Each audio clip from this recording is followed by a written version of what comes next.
Let us now learn about some more settings that we can adjust in eRecruiter to our needs. Again, first go to the symbol on the top right corner of the screen and click on Settings.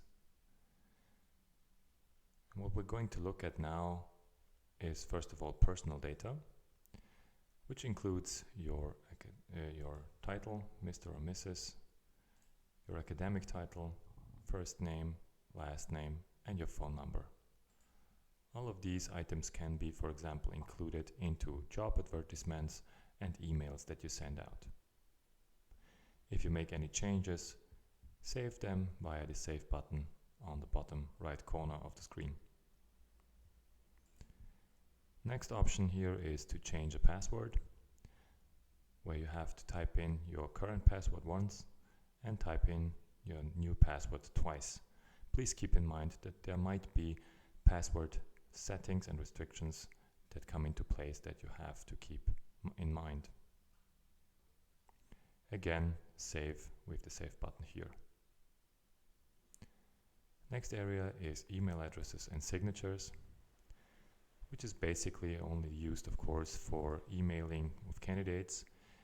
And as you can see, I have 3 different options here that I can choose from, and one of which is always the default setting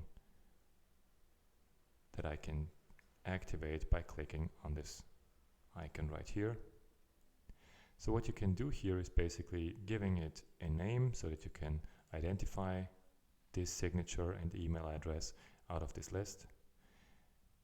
Define whether or not it's your default setting, which means that it will be pre-chosen for every email you send. The email address itself, the applicant portal, which means that this email address is connected to a specific applicant portal, and then of course the signature of your email. You can type in whatever you like here, and also as an HTML and also text-based signature. If you have a signature on file, you can upload it here.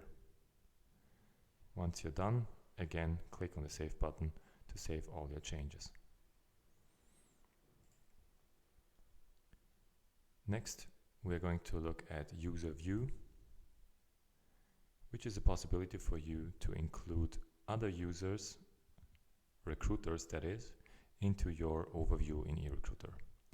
So by clicking on this symbol right here, you have a list of all available users in eRecruiter,